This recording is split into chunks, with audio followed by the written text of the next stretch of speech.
안녕하세요 여러분. 오늘은 건폐율과 용적률에 대한 이야기를 해보려고 합니다.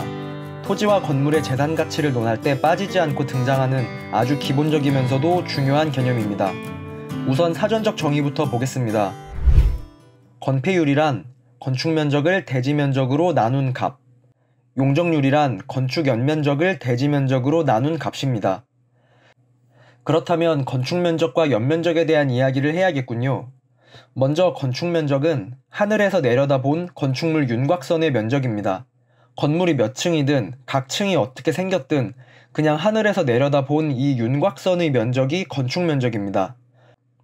건축 연면적은 간단하게 건물 각 층 면적을 모두 합한 면적입니다. 건물의 총 면적이라고 할 수 있겠죠. 건축물 대장에서 확인해 보겠습니다. 위쪽에 건축 면적과 연면적이 보이고요. 아래쪽에 각 층별 면적이 보이는데요. 제일 넓은 층의 면적이 1053.75제곱미터인데 건축 면적은 1184.29제곱미터인 게 보입니다. 건물이 각 층별로 생긴 게 들쭉날쭉한 경우에 이런 일이 생깁니다. 간혹 건축 면적을 그냥 제일 넓은 층의 면적이라고 오해하고 계신 분들이 있어서 이런 말씀을 드립니다. 건축 면적은 하늘에서 내려다본 건물 윤곽선의 면적입니다. 그리고 연면적은 여기 지하층부터 1, 2, 3층 면적을 다 더하면 그게 연면적입니다. 그런데 바로 밑에 용적률 산정용 연면적이라는 게 따로 있습니다. 이건 왜 있냐면 건축법 시행령에 특별한 규정이 있어서 그렇습니다. 연면적은 각 층 바닥 면적의 합계로 하되 용적률을 산정할 때에는 아래의 것들 면적은 제외한다. 그냥 연면적을 산정할 때에는 지하층도 당연히 들어가는데 용적률을 산정할 때에는 연면적에서 이 지하층 면적을 빼준다는 겁니다. 그래서 지금 이 도서관에서는 지하실 면적 143.48제곱미터를 빼서 2537.72제곱미터를 용적률 산정용 연면적이라고 친절하게 따로 기재해 두었습니다.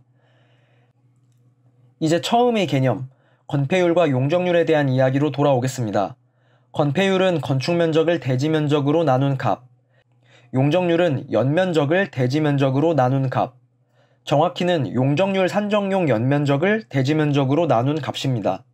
지금 이 건물은 대지 면적이 3807제곱미터이기 때문에 건폐율은 31.11%, 용적률은 66.66%라고 다 계산해서 기재되어 있습니다. 간단하게 말씀드렸지만 사실 건축법을 보면 노대라느니 기계실이라느니 건축 면적과 연면적을 산정할 때 이것저것 빼고 더하고 하는 것들이 아주 복잡하게 규정되어 있습니다. 그러니까 정확한 면적 관계는 반드시 시청 공무원이나 건축사 등 전문가에게 문의하시고 여러분들은 이게 어떤 개념이라는 것만 꽉 잡으시길 바랍니다. 뉴스에서 부동산 정책 이야기할 때마다 용적률을 어떻게 한다는 이야기를 자주 들어보셨을 겁니다. 대한민국에 있는 거의 모든 땅들은 이미 건폐율과 용적률의 상한선이 정해져 있습니다. 그 상한선을 넘는 사이즈로는 건물을 지을 수가 없어요. 허가가 안 납니다. 그렇기 때문에 용적률 상한선을 높여달라는 요구가 계속됩니다. 용적률 상한선을 높임으로써 한정된 대지 면적 내에서 더 큰 사이즈의 건물을 짓기 위해서. 그런데 그렇게 고밀도 개발을 하면 그 주변 교통체증이 심해진다거나 여러가지 이해관계가 발생하기 때문에 누군가는 또 반대합니다. 그렇게 찬반이 대립하고 주변 집값이 들썩이고 하니까 이게 자꾸 정치 쟁점화되는 거거든요. 어찌됐든 건폐율과 용적률은 그 부동산의 가치를 판단하기 위해 아주 중요한 개념이니까 꼭 정확히 짚고 넘어가시길 바랍니다. 여기까지 건폐율과 용적률의 개념에 대한 이야기였습니다. 안녕히 계세요.